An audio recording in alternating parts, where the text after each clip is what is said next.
So let's kick off our adventure today by hearing a real business adventure, a personal adventure and business adventure, and one we can all learn something from.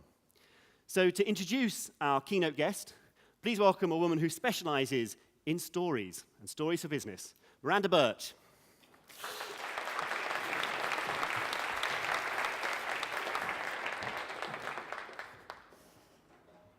Do you remember those exciting, nerve-wracking career firsts? Your first job interview, your first pitch, contract, client, board meeting. It's those adventure feelings, that feeling of doing something new, not sure how it's going to work out, whether you've got what it takes. And I think sometimes when you do those things, the thoughts going through your head go along the lines of, how the hell do I do that?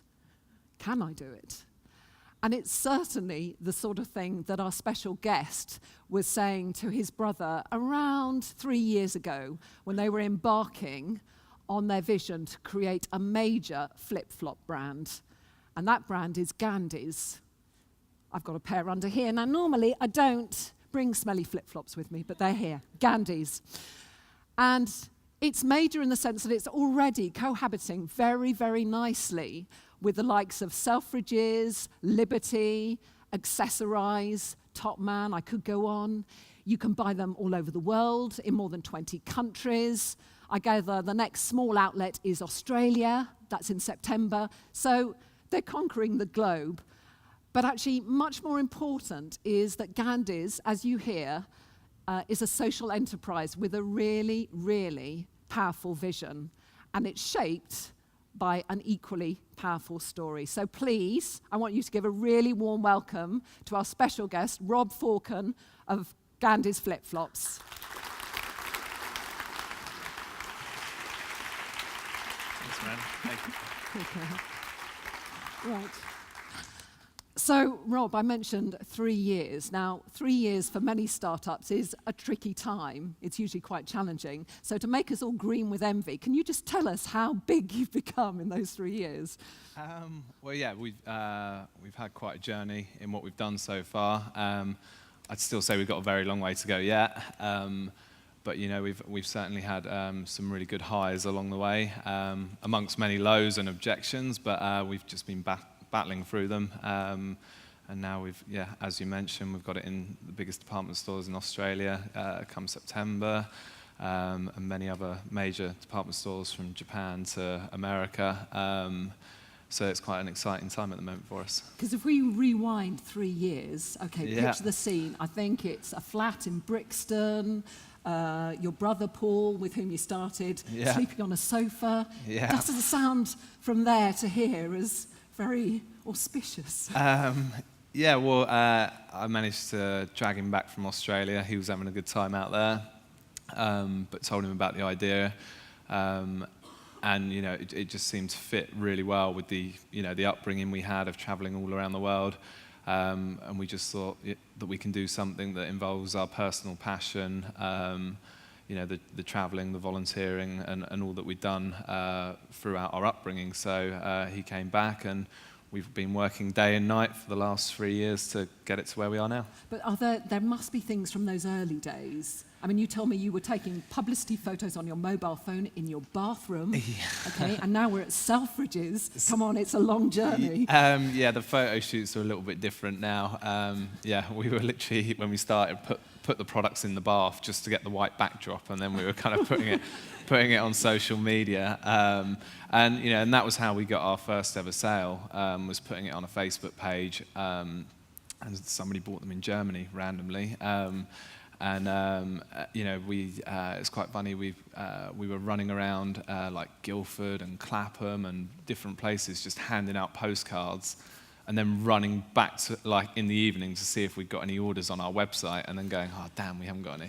And then that one didn't work. But funnily enough, like 2 years later, we've had people go, oh, you were the guys handing out postcards on Clapham Common. So we've had people actually remember it, but it just didn't trigger them instantly. To kind of now, we've had underground campaigns and things like that. So There's been kind of in terms of what we've been doing, the scale of it has completely changed. But I think it's just come through sheer persistence, and we continue to do that now. There's a lot of drive behind what we do because of the reason behind it. But instead of running around the tube, you're running to Jamaica, and you've got people coming from New York. It's that sort of... Yeah, now you know, there's a lot of us still, you know, we still chase down a lot of stuff, you know, not for 1 minute do we kind of sit back and go, oh, it's kind of, you know, job done now. As I mentioned, we've still got a lot more to do.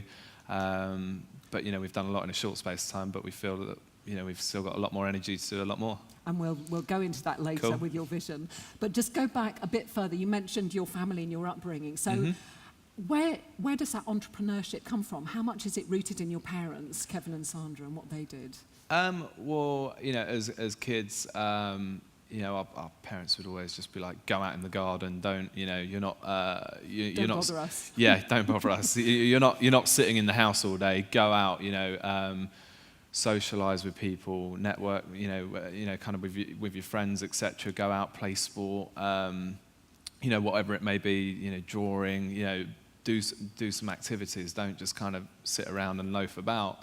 They did up the ante, though, didn't they, when you were about 13 and Paul was 11 and then Matt and Rosie? It wasn't just going in the garden, was it? It was uprooting you all to go to India. Yeah, that was quite drastic. So we went on a family holiday, which we went to India, and it was the first time we'd kind of gone anywhere like that, you know, kind of outside of Europe, and it was kind of this big adventure. I think it was a last-minute deal on teletext, and parents were like, let's try out India. And we were like, okay, why not? And we went in school, and we told all our friends we were going to India, and they're like, on holiday? You're not going to, like, Disneyland or something like that?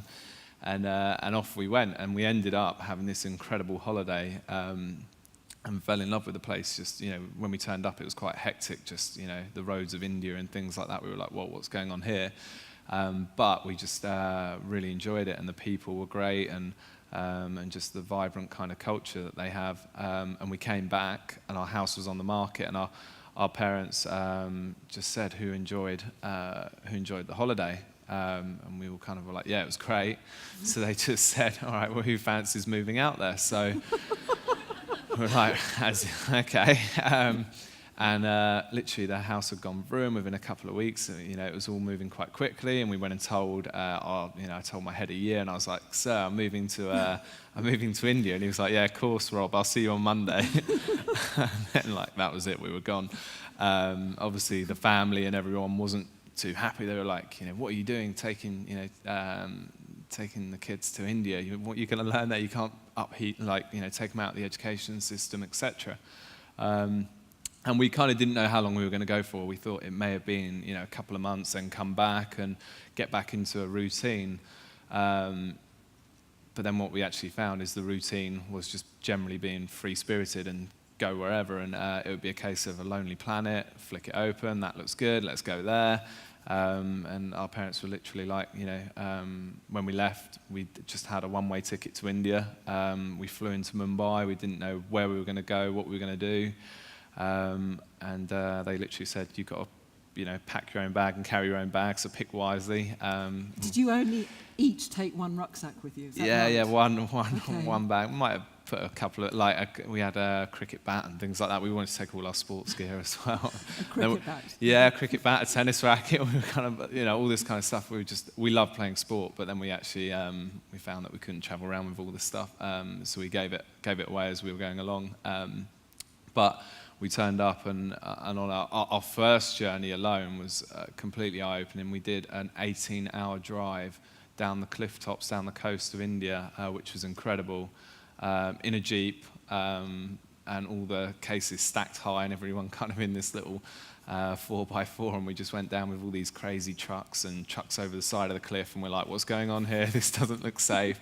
But we got down there in one piece, and we went to Goa and kind of Kerala, and we were travelling around there. I mean, you paint a lovely picture, but I guess, like true entrepreneurs, we know life isn't just a jolly, because you were out there with a mission, weren't you, through your parents in a way? Yeah. So when we went out there, our parents had spent so much time in the rat race, kind of working day and night. So we'd be at school, then they'd be working in the evenings, working on weekends, which we helped out, and it was very much a family. They actually had a social enterprise before we went away, so and that kind of got wrapped up. But they kind of just thought there was more to life than just working every day, and they just thought let's go and explore India. But parents obviously were one of 6 children, were obviously very passionate about children, and we spent lots of time out there kind of getting involved with projects, whether that would be visiting slums, orphanages, generally just kind of whether that be doing sports days, handing out medication, things like that. So we did that all around India, and visited lots of different places, and people ask, did it affect your education and stuff like that? But we had our eyes completely opened.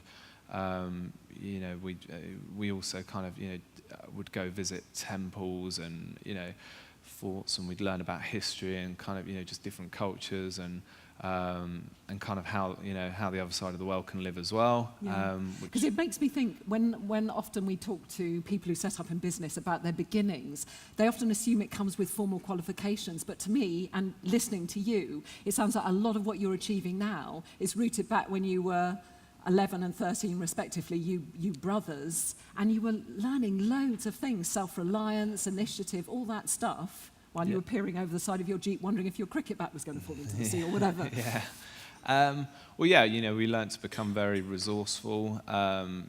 We'd go around a market one day and our parents would just say, Rob, negotiate that, and negotiating with Indians at a market is quite good fun.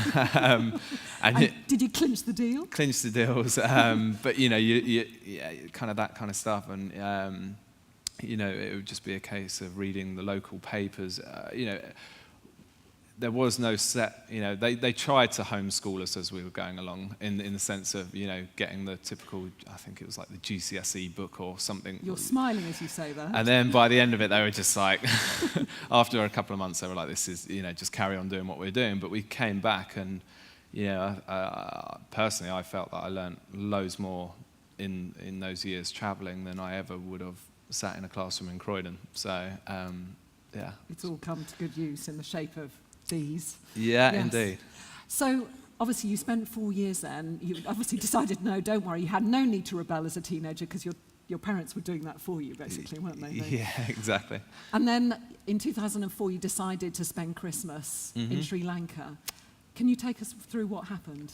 Yeah, so we as I said, very much free-spirited, so our parents would just randomly pick a new place to go. And they decided Sri Lanka, so we went across there, and again, very much, let's just get from the capital city and head down, get out of the city, because my youngest brother was a chronic asthmatic, so we never wanted to spend too much time where there was too much pollution. So we headed down the coast. We spent about a week traveling down the coast, and we got to a stunning. We stopped at loads of different places, kind of surfing on, just enjoying the coast. And then we found a really nice fishing village. So we were there for Christmas, but unfortunately that was the year of the Boxing Day tsunami. So unfortunately we were literally caught out in that, and that literally staying on the beach. So. There we were kind of, by now we were 17, 15, 11 and 8, younger brother and younger sister. Yes. And then, unfortunately we lost our parents in the tsunami. So there we were kind of after years of traveling and, having our eyes open to, all kinds of things, kids with serious illnesses to, just the hectic hustle and bustle of India and kind of, some of the sadder stuff you can see to then actually being in a third world country ourselves where we were now in that situation. So that was, one of the biggest challenges you can have thrown down. In terms of the devastation and I'm sure many of you have seen footage of what happened on that day, and we were in the situation where we had to we had to deal with it and get home. It was, I think, adrenaline and survival instincts kicked in. So then we had to hitchhike from the bottom of the country right back up to the top to get back to normality and back to family and kind of, try and figure out what we were going to do. So that kind of happened amongst all this chaos. Somehow we got home, which a lot of people still don't get how we did it. 4 kids, to do what we did, but somehow we did. And it's one of those that that journey and the amount of strength and resilience and kind of mental kind of power to push through all of what we saw and then get home to where we to where we are now has obviously been quite a lot, but we managed to get home, and then from there we had to try and rebuild our lives, which we've spent the last 10 years. It's almost 10 years now. So we've grown up and we've it never goes away, but we've learned to deal with it. And obviously, for us, we had such an incredible upbringing that, we wouldn't change for the world. And not many people are fortunate enough to be able to say that they've just been, traveling around the world, as a family. But that's kind of the card we've been dealt, you could say. So, it's just best managing it. So. That's what we've tried to do, and then it's brought us to where we are now with Gandys, which gives us the drive and the passion to do what we do. Yes, because I was thinking it's really hard. We saw the trauma in 2004. It's a very private trauma, and yet of course it lies at the heart of what you're doing. It's what powers you, I imagine, because your parents were obviously wonderful people, free-spirited. And it's driving Gandys forward. And I just wonder, was there a point during that time after, when you got back to Britain, a moment where you felt, actually, I do want to create something for them to honour their memory? Do you remember that moment, if it was? Or maybe it was an evolution? Yeah, no, very much so. When you go through something like that, you're kind of asking yourself, what am I here for? Why has that happened to me? Or not just me, but, brothers and sisters as well. So you kind of feel that you need to make the most of life, and you need to, do something with it. Our parents did something with it, and they travelled around the world, and I'm sure they wouldn't change it for the world either. But that was kind of what happened, unfortunately. But they did a lot of good in those years, and now we're doing that ourselves, and I think some of the reasons is to get to where we are now and to be in the position we're in now. We had people help us in Sri Lanka. We had people help us when we got home. There's obviously been a lot of us ourselves being independent and kind of having to find our own feet and figure out and grow up quite quickly. But there's been some incredible people on our journey so far, and there's still many people to date that have are now part of the journey we've been on, and I'm sure there'll be many more along our way. But that kind of it's also a bit of a gratitude to that as well, to go and say it wasn't you helping us or doing that wasn't a waste of time. We're now going to do something. Even in the worst moments, things that positive can come. So I'm sure a lot of people are wondering, if they don't know your story, how did you come to focus on flip-flops? It's a very basic question, but...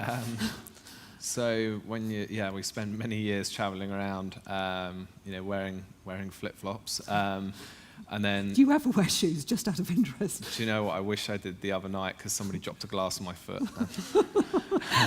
So I'm walking around and everyone keeps going, what happened to your foot? I'm like, that's the joy of running a flip-flop brand.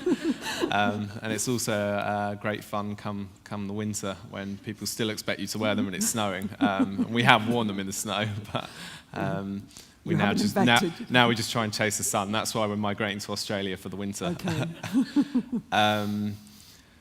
But yeah, yes, it was white flip-flops. Yeah, sorry. So randomly, I'd kind of been at a festival, and I woke up with a mouth like Gandys flip-flops, random urban term, and I've heard people say it over the years that they've got a mouth as dry as Gandys flip-flops. So I was like, I wonder if anyone's made Gandys, and nobody ever had. And from spending so many years traveling in them, I was like, well, that will work well with, you know, being who we want to be in terms of traveling and finding something that could, you know, do something powerful in terms of giving back. Because ever since we kind of in the years that I'd been working up until doing Gandys, I'd been going back to India every year. I also did a year out. So, you know, going back and volunteering, and we were kind of like, well, that doesn't really make any impact, because all you're doing is you go back, you teach a bit of cricket, a bit of art, a bit of English, but then you leave the children in the same situation, and then you come home, and it's kind of like a little bit of a, you end up, you think you're doing good and you're feeling good that you've gone and done that, but then you actually go, you feel worse coming home, because so then we kind of thought, well, through doing what we're doing, we can build something powerful, which now, like recently, when we went back to Sri Lanka, we went back and, you know, we'd managed to fund a children's home there for the next 3 years. So, and all those children are now, you know, they've got their teachers, they've got their, you know, the food, everything's covered. So rather than just going back and saying, you know, let's have a game of cricket or whatever it may be, you can say you've done something kind of that's a lot more powerful, so that they don't have to worry about their situation. So, and it's at this point we should say that 10%, is that right, of every pair of flip-flops you buy, I should really say there are other brands available on the high street, but I'm not going to. So 10% goes to the Gandys Foundation, doesn't it? Yeah, so we do, when we set it up, we've never gone around, so when we started, our story had never been told, and we'd had one of the most, there's some tragic stories out there, but in terms of if we came back, we were so well protected by the government when we came back. Our story, we were the biggest Western orphan family, and our situation of the journey, the how we got home, if it had come out in the media back then, it would have just been one of the biggest stories out there. But fortunately, we were well protected, and we never, when we started, we actually never attached our story to what we did. We just started with Gandys, and we just, you know, started saying that we were going to do projects. And then since we've actually started what we've been doing, we've actually found that, and we didn't want to start a charity as such, because we didn't know how to start a charity, and we wanted to actually create a product that was more sustainable, that people, you know, it's an everyday purchase that people, you know, live in all year round, and will keep buying, so it's more sustainable. So your first pair were jute, weren't they? Made of jute. They were jute, yeah, they were. I've seen a picture of them, though. You're laughing. Obviously, they didn't go far. Do you know what's hilarious about that? Is now, we met with Paul Smith the other day, and he was like, if you make them again, I'll put them in my shop. Accessor, I was like, we want you to make them again. We want them in our shop. And we're like, when we started with the brand, nobody wanted them, and now everyone wants them. So now, unfortunately, they weren't too practical. So now we're just trying to reinvent them and just kind of make them a better product. So we are actually working on that. But we started, so in terms of giving back 10%, that's kind of how we started it. But we actually we've now got our own foundation. So, we get lots of people that want to donate towards what we do as well, and that goes straight to the foundation, in which 100% of the money that's raised, there's no admin costs as a business social enterprise. We fund all of that, so that every pound goes directly towards making a difference. So we've done that, and then we've also come up with something quite interesting on our website recently, because a lot of what we've done has just been built through word of mouth.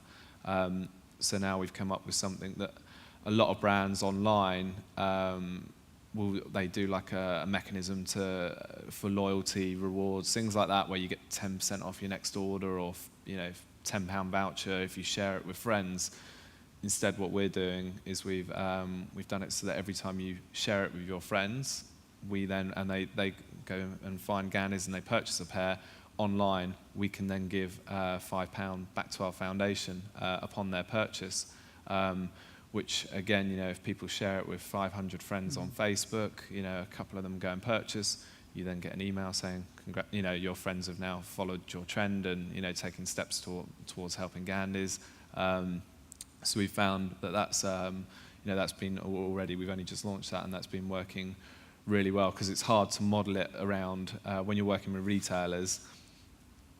It's a bit tricky when you try saying, how about you put a couple of pounds in as well? They're kind of like, no, we've got our big shop to pay for. That's your job. So some have been great. Accessorize were brilliant in terms of, being part of our vision and kind of, doing the collaboration we've done with them. But it's kind of challenging to kind of get a model. So the model that we came up with was the most suitable. Talking of big retailers, not everybody may be familiar about the way you ambushed Sir Philip Green for Top Man, was it? Yeah, that one. Dress code, perhaps don't try this at home, but we'll see. Listen to Rob. So we've been trying to, when we started out, we were kind of in our bedroom, we were chucking the phone to each other, going, you make a call, no, you're cool, next call, going like that all day. And then we were kind of, some of them we were getting nowhere. So we had some, horrible stories where, we'd go all the way up north, we'd spend the money on the train ticket, we'd get up there, and then they go, sorry, the buyer's not available today. And we'd just be like, we booked a meeting, and you'd just be like, so we had, Paul would go over to the other side of London, and it'd be raining, and they'd leave him stood outside, and he'd be like, look, I just want to give this to the buyer. And then kind of, we were trying to get in with Top Man, so we found out that Philip Green was in the country, and he was in one particular office because he works around the Arcadia group. So we literally just went down there and we knocked and we said, we're here for a meeting with Sir Philip Green. And they said, does he know about it? And we were like, yeah. How were you dressed? In flip-flops, of course. So they said, oh, no, he doesn't know about it, and sorry, he's not available. And we were kind of like, we're not going away until he comes down. We'll wait here all day. Unfortunately, he didn't come down. So we left the product with them. And then we actually got an email back, and now it's in Top Man. So you'd left the product, left in your shorts and flip-flops, and you got an email. Yeah, we didn't leave him our shorts,